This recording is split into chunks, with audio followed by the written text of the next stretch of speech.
नमस्कार बच्चों, आज हम करेंगे नाइन्थ क्लास की साइंस का first chapter matter in our surroundings. ठीक है, आप लोगों ने पढ़ा ही होगा वैसे चैप्टर ऑलरेडी, मगर फिर भी इसकी कुछ बेसिक टर्मिनोलॉजी, कुछ इंपॉर्टेंट फैक्ट्स हम अभी कर लेते हैं आज। सबसे पहले मैटर क्या होता है। तो मैटर क्या होता है, कोई भी चीज़, हमारे आसपास जो भी चीज़ें हैं यूनिवर्स के अंदर, हर चीज़ जो बनी हुई है वो मैटर से बनी होती है। मैटर क्या होता है, matter is made up of very small tiny particles. और मैटर कोई भी वो चीज़ हो सकती है that will occupy space and has मास, यानी उसका कोई वेट है, कुछ वजन है और वो स्पेस घेरती है, कहीं जगह घेरती है।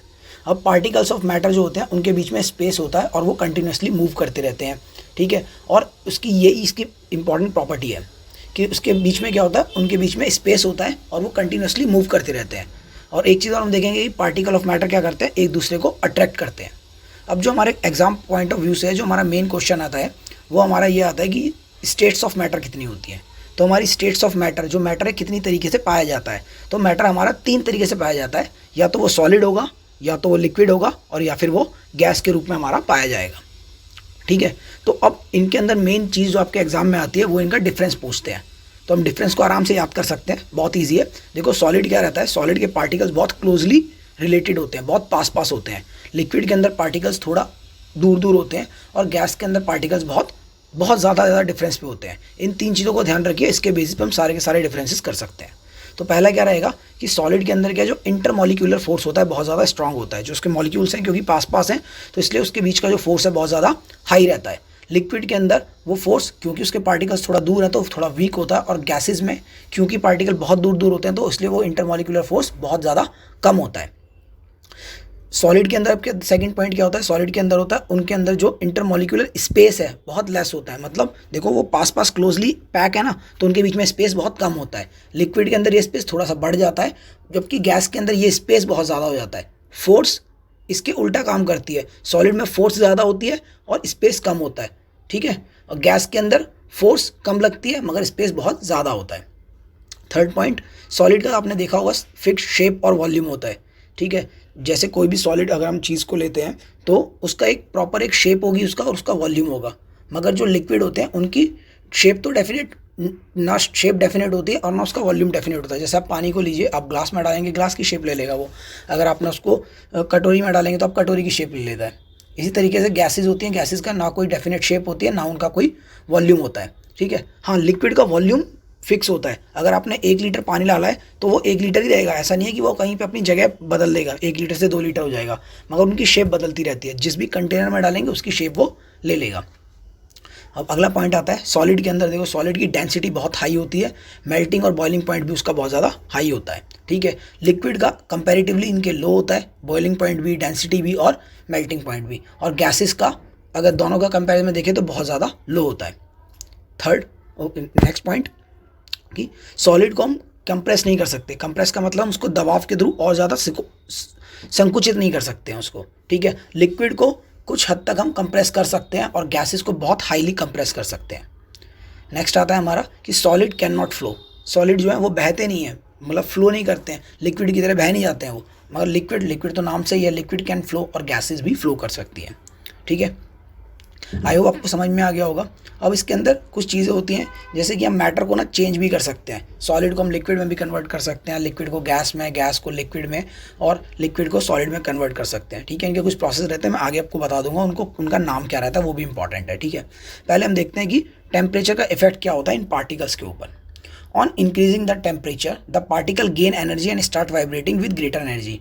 Due to increased kinetic energy, the particle overcome the force of attraction and a new state is obtained। जब भी हम टेम्परेचर बढ़ाते हैं किसी पार्टिकल के अंदर, जैसे किसी भी मैटर के ऊपर, तो उसमें होता है क्या है कि उसके जो पार्टिकल्स हैं वो मूव करने लगते हैं और वो काइनेटिक एनर्जी गेन कर लेते हैं। काइनेटिक एनर्जी क्या होती है, कोई भी मूवी पार्टिकल होता है उसके अंदर जो एनर्जी होती है उसको काइनेटिक एनर्जी बोलते हैं हम।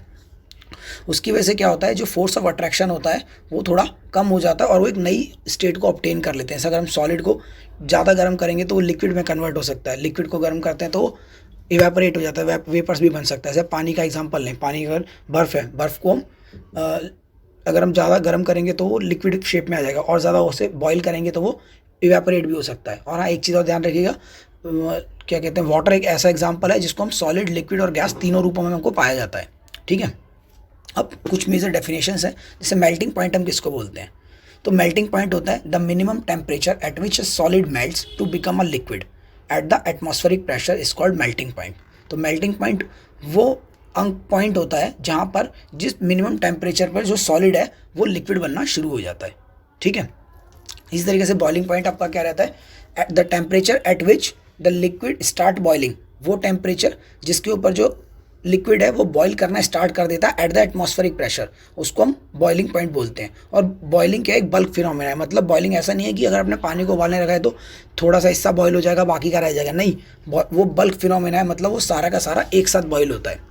ठीक है, अब आपका आता है लेटेंट हीट ऑफ फ्यूज़न। ये क्या रहता है, ये बहुत इंपॉर्टेंट डेफिनेशंस हैं, लेटेंट हीट ऑफ फ्यूज़न और लेटेंट हीट ऑफ वेपराइजेशन। ठीक है, तो पहला है latent heat of fusion, the amount of heat energy required to change 1 kg of solid into liquid at its melting point is called the latent heat of fusion of that solid. इसका मतलब क्या हुआ कि वो amount of heat energy, जितनी heat हमको provide करनी पड़ रही है 1 किलोग्राम सॉलिड को चेंज करने में, लिक्विड बनाने में, उसके मेल्टिंग पॉइंट पर, उसी चीज़ को हम उसकी लेटेंट हीट ऑफ फ्यूजन बोलते हैं।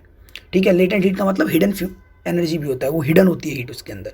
ठीक है, ऐसे आता है आपका लेटेंट हीट ऑफ वेपराइजेशन। तो ये क्या होता है, the amount of heat energy required to change 1 kg of liquid to vapour at atmospheric pressure at its boiling point is called latent heat of vaporisation of that liquid. तो ये क्या होता है, ये भी अमाउंट ऑफ हीट होता है, कितना अमाउंट ऑफ हीट हमको चाहिएगा, हीट एनर्जी कितनी चाहिएगी अगर हम 1 किलोग्राम लिक्विड को वेपर्स में कन्वर्ट कर रहे हैं उसके एटमॉस्फेरिक प्रेशर पर एट इट्स बॉइलिंग पॉइंट, उसके बॉइलिंग पॉइंट पर लाते हुए जब हम उसको लिक्विड को वेपर्स में कन्वर्ट कर दे रहे हैं 1 किलोग्राम को, तो हम उसको बोलते हैं लेटेंट हीट ऑफ वेपराइजेशन।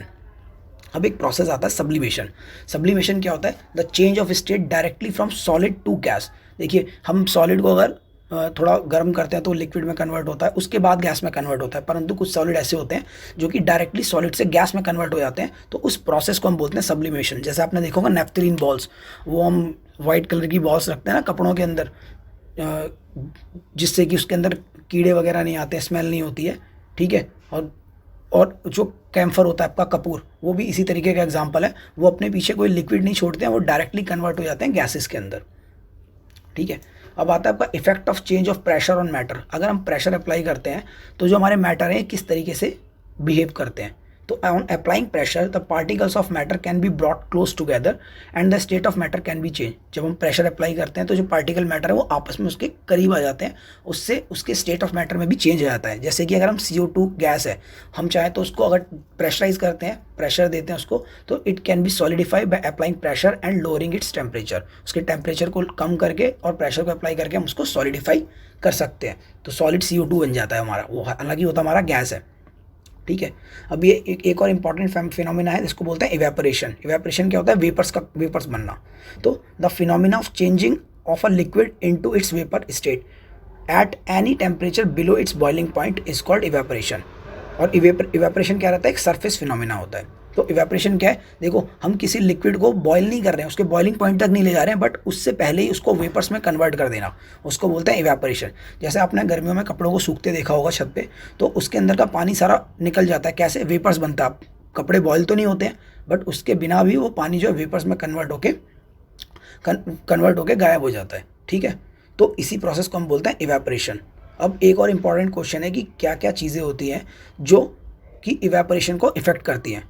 तो ये बहुत इंपॉर्टेंट है। जैसे कि फर्स्ट होता है an increase in surface area increase the evaporation. अगर हम किसी चीज़ के सरफेस एरिया को बढ़ा देते हैं तो वो इवेपोरेशन को बढ़ा देता है, क्योंकि इवेपोरेशन क्या है, एक सरफेस फिनोमेना है, यानी सरफेस पे, सतह से किया जाता है वो। जैसे अगर आपने एक शर्ट है, आपने उसको सुखाया है, ठीक है, अगर आप उसको बिना निचोड़ के ऐसे ही मोड़ के सुखा देते हैं, ठीक है, यानी कि उसका एरिया कम है, तो वो धीरे सूखेगा, मगर आप उसको खोल के पूरी तरह से खोल के सुखाएंगे तो वो जल्दी सूख जाती है। Second point, an increase in temperature increase the rate of evaporation. अगर हम किसी चीज़ का टेम्परेचर बढ़ाते हैं तो इवेपोरेशन का रेट भी बढ़ जाता है। जैसे हम वही सेम शर्ट का एग्जांपल लेते हैं, अगर मान लीजिए हमने शर्ट को एक नॉर्मल दिन में हमने सुखाया है, ठीक है, और एक ऐसे समय सुखाया है जबकि बहुत तेज़ धूप निकल रही है, यानी कि हमने उसका टेम्परेचर बहुत ज़्यादा बढ़ा दिया है। ठीक है, जब बहुत तेज़ धूप निकल रही है, यानी कि ऐसे मान लीजिए एक शर्ट को आपने रात के टाइम सुखाया है जब थोड़ा ठंडा मौसम है, एक को दिन के टाइम में दोपहर 12-1 बजे सुखाया है, तो कौन जल्दी सूखेगी, डेफिनेटली जिसको दोपहर में सुखाया। क्यों, क्योंकि दोपहर में टेम्परेचर बहुत ज़्यादा बढ़ा हुआ है। Third point, a decrease in humidity increase the rate of evaporation. जब ह्यूमिडिटी के अंदर कमी आती है तो इवेपोरेशन का रेट बढ़ जाता है। ह्यूमिडिटी क्या होता है आपका? ह्यूमिडिटी होता है आपके एटमॉस्फेयर के अंदर जो पानी का कंटेंट है, हवा के अंदर मॉइस्चर का कितना कंटेंट है। तो डेफिनेटली अगर हवा में ज़्यादा मॉइस्चर का कंटेंट होगा तो कपड़ा देरी से सूखेगा या इवेपोरेशन भी देरी से होगा, और अगर मॉइस्चर का कंटेंट कम होगा तो कपड़ा या कोई भी चीज़ होगी वो जल्दी सूख सकती है। ठीक है, तो ह्यूमिडिटी क्या रहेगी? जो बारिश वाला टाइम रहेगा, जैसे हम बारिश की बात करें, बारिश वाले दिनों में कपड़े सुखाना मुश्किल रहता है। जबकि अगर कोई ऐसा दिन है जब बारिश नहीं हो रही है, अच्छी धूप निकली है, तो कपड़े सूख जाते हैं इजीली। क्यों? क्योंकि उस टाइम पे इवेपोरेशन का रेट बहुत तेज़ होता है। एक नेक्स्ट पॉइंट और, an increase in wind speed increases the rate of evaporation. जैसे जैसे हवा की गति बढ़ती है इवेपोरेशन का रेट भी बढ़ जाता है। सेम उसी कपड़े पे आते हैं, अगर एक शर्ट को हमने सुखाया जिस दिन हवा नहीं चल रही है, तो उसके मुकाबले जिस दिन हवा तेज़ चल रही है वो कपड़ा तब जल्दी सूखेगा जब हवा तेज़ चल रही है। ठीक है, तो ये चीज़ें, ये 4 फैक्टर्स हैं जो इवेपोरेशन को इफेक्ट करते हैं, और ये बहुत ज़्यादा इंपॉर्टेंट है। एक चीज़ और हमको पढ़नी है कि इवेपोरेशन कॉज कूलिंग, और इसकी बहुत सारी एप्लीकेशंस भी हैं। हम नेक्स्ट लेक्चर में करेंगे कि इवेपोरेशन कॉज कूलिंग की क्या क्या एप्लीकेशंस रहती हैं, किस वजह से बहुत सारी चीज़ें होती हैं। जैसे कि आपके घड़े का पानी आपको ठंडा लगता है, नेल पॉलिश रिमूवर अगर हम हथेली पे रखते हैं तो हमारे को ठंडा क्यों फील होता है। ठीक है, ये सारी कुछ एप्लीकेशंस हैं जो कि इसी की है, इवेपोरेशन की। एक सतह पे इवेपोरेशन होता है तो दूसरी सतह पे कूलिंग होता है। ठीक है, आई होप आपको ये चीज़ें समझ में आई होंगी, इनको याद कर लीजिएगा। ठीक है, बाकी फिर हम नेक्स्ट लेक्चर के अंदर आगे की चीज़ें करते हैं। A4 एजुकेशन चैनल में आपका बहुत बहुत स्वागत है। धन्यवाद।